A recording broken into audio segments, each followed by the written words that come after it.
A very important aspect that many people do not take into account when they want to choose their television is the operating system and also the design of the remote controls. The one on the left is the one from Samsung known as One Remote. It is much smaller, more ergonomic. It can be charged via solar panel or via USB Type-C port. And the one on the right is the one from LG known as Magic Remote, much more large with a greater number of keys and has the option for a cursor to appear on the screen to be able to move better throughout the operating system, and is especially useful when using the web browser of the operating system of LG televisions. Speaking of operating systems, you should keep in mind that all televisions currently that have an operating system and access to applications are called smart. It is just that simply the operating system will change. On Samsung televisions, it is called HISENSE, and on LG televisions, it is called WebOS. It is not Android TV, it is not Google TV, and I say this because many people are still unaware of this and think that all televisions of all brands have Android TV or Google TV as an operating system. But remember, Samsung and LG televisions do not. And this is very important when it comes to applications. Although both operating systems, Tizen and WebOS, have a very good variety of well-known and not so popular applications, they do not have a high variety like Google TV or Android TV does. And also they do not have the possibility of installing APK files because the operating system is not Android. For obvious reasons, APK files cannot be installed. But files can be installed externally with their extension corresponding to each operating system, but so far they are very limited, and for example, many people are disappointed when they want to install popular but unofficial applications or those with compromised legality, such as Magiswar, such as Octopus Magma, among others, because neither on Samsung televisions nor on LG televisions, at least until now, it is not possible to install this type of applications in any way. Another very important aspect is of course the smoothness that each operating system has, especially on these televisions that are low-end or entry-level models. On the Samsung, the smoothness is fine, it is not annoying, it is not stressful. On the other hand, on the LG, sometimes when I want to access the settings menu, it takes many seconds and it is really very stressful. It is very annoying.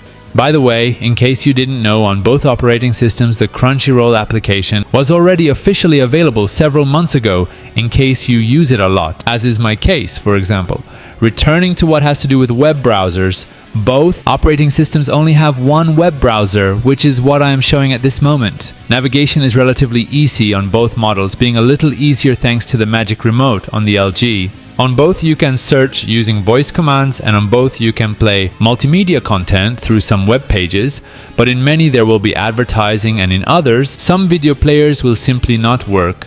Both operating systems have this advantage over Google TV, and that is that they have the possibility that their remote controls can be synchronized with a greater number of devices, including digital signal decoders from some companies that offer this service. On televisions with Google TV, this function is still very limited, especially with some brands or some devices. By the way, I forgot to say that both models have the search option using voice commands, although neither of them has the function known as hands-free voice control. An advantage on the part of the Samsung is that in addition to having the function known as screen mirroring, the function that you see at this moment known as multi-view is also possible. While in the LG, the multi-view function is not available, it would only be available this screen mirroring feature. On both models, it is possible with devices with Android and also those with iOS as the operating system.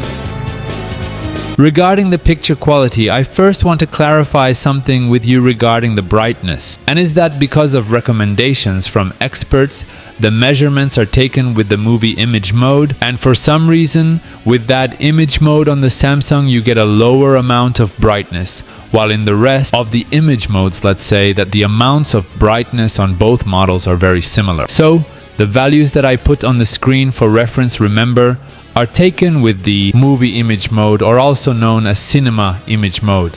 The other thing you should know is that in the low range or entry range televisions, you will never find a model with very high amounts of brightness. Even so, it seems to me that in terms of brightness, both models are fine. The high dynamic range experience obviously will not be super bright, but they are good in terms of color enhancement and good level of details. Furthermore, it seems to me that in terms of out-of-the-box color calibration, in both models. The results are more than good. The main difference in terms of colors has to do with the fact that the Samsung in some scenes can show colors that are a little more saturated or slightly more vivid, but the LG is not so far behind in this area. In addition, the Samsung has the color enhancer parameter to saturate the colors more if you require it. Obviously, I'm not telling you to increase these parameters to the maximum capacity. I just want to show you what these models could be capable of in this color area in terms of saturation if you require it. It is also good to mention that both models have a parameter that helps improve performance when the content has some type of high dynamic range technology, which is as such dynamic tone mapping on the LG, and on the Samsung it is called HDR tone mapping on both cases, in order to also improve the level of details and contrast in general a little bit more. These parameters can only be enabled when the content has some type of high dynamic range technology. It's also good for you to know that neither of these models support Dolby Vision high dynamic range technology. Both support HDR10 and HLG. The main difference is that the Samsung is compatible with HDR10+, which could be considered the free-use direct competition of Dolby Vision, but currently there is not as much content with HDR10+.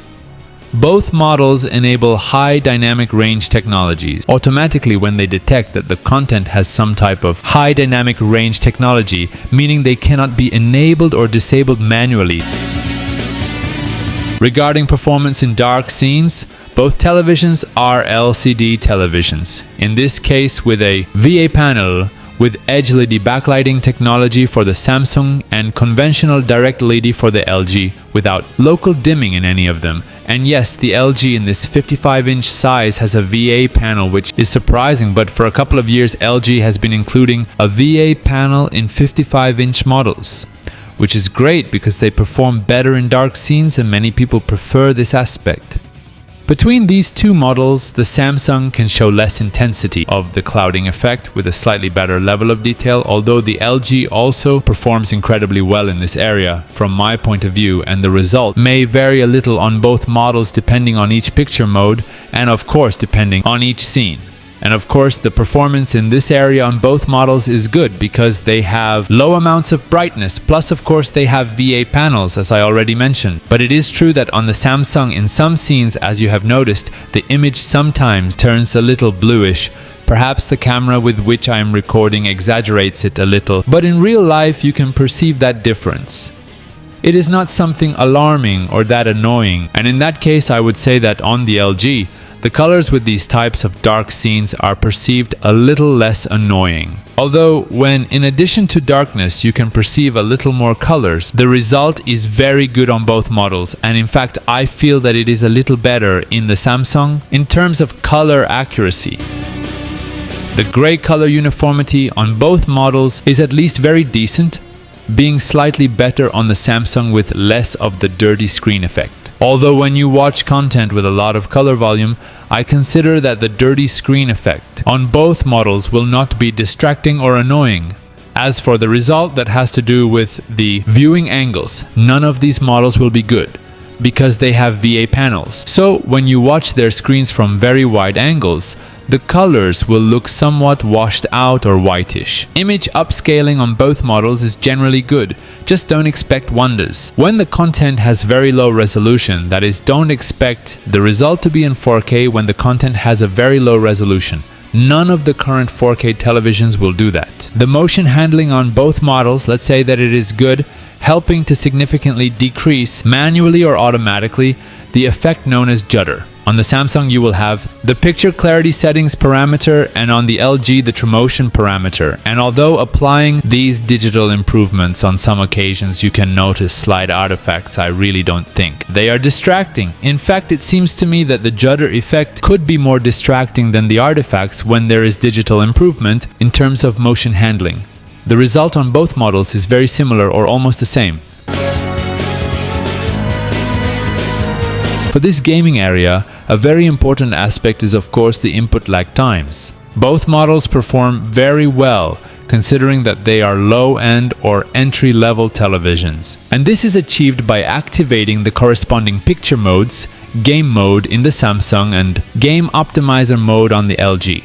This picture mode on the LG also allows you to make a game bar appear on the screen with different picture modes, and you can also apply extra settings. In the case of the Samsung, there is no game bar, although the picture mode that exists as such is more than fine. On both models, you could also modify extra parameters in terms of brightness, color, contrast, among other. On the Samsung, you can also modify the color enhancer. Performance with this type of video games that have a lot of darkness and occasionally fast movements is good on both televisions. The performance, it is not perfect because they have VA panels and you can perceive some slight ghosting effect in some scenes. On both models, the performance is very similar, although I consider that this ghosting effect is not incredibly annoying and will not negatively affect the gaming experience. Also, the good thing is that the amount of clouding effect will be very minimal, which is great. Of course, it is also important that you know that none of these models are compatible with 120 Hz in 4K nor any other type of resolution. They are compatible with 60 Hz in 4K.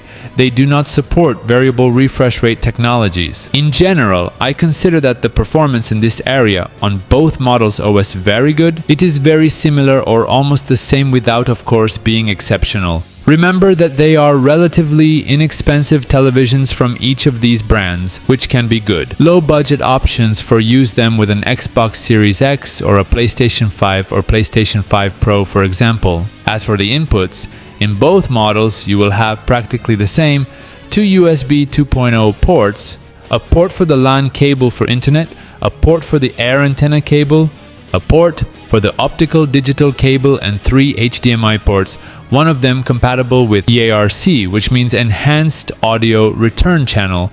That would be the port what could be considered HDMI 2.1, but remember that none of these models are compatible with 120 Hz nor variable refresh rate technologies.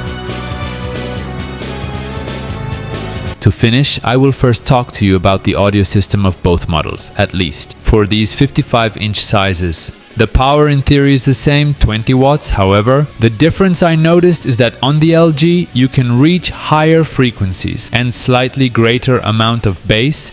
It is not that it has a subwoofer, but it seems that the speakers are better in the LG, or at least with a little more real or practical power, and that difference is very noticeable. It's not that the Samsung's audio performance is terrible, but it is less powerful. On both models, the sharpness is very good, and the level of distortion when increasing the volume amount to maximum capacity is not high. In the end, I will leave you with the comparison of both audio systems so that you can more or less perceive the differences and get an idea of how they could perform in real life. Finally, if you ask me which model I recommend the most, the answer really is: first, look at which brand you like the most or which brand you trust. Also, look at which operating system you like the most. Remember that none of them have Android TV or Google TV. Let's say that in terms of smoothness, the Samsung operating system in this case would be better. There is no doubt about that. In terms of brightness, they are very similar. In dark scenes, they are also really very similar. So I would tell you to go more than anything about which brand you like most. And yes, it's that simple. Don't complicate your life, and also keep in mind the operating system. If nothing else, please let me know in the comments box which model you would buy and why. And if you like this video, I invite you to please click the like button, subscribe to my channel if you have not already, and if you can support me by VAKI or Patreon would be great, or making purchases by using the referral links I leave in the description down below. And activate the notification bell so you can know instantly every time I upload a new video. Thanks for watching. See you next time.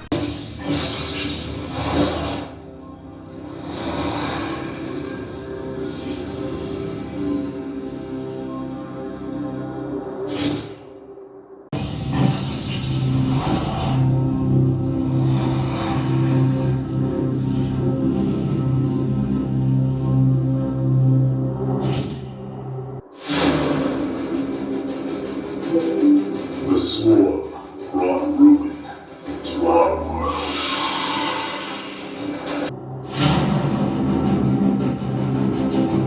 The swarm brought ruin to our world. proud people became refugees. Our proud people became refugees. And yet, they could not shatter our unity. And yet, they could not shatter our unity.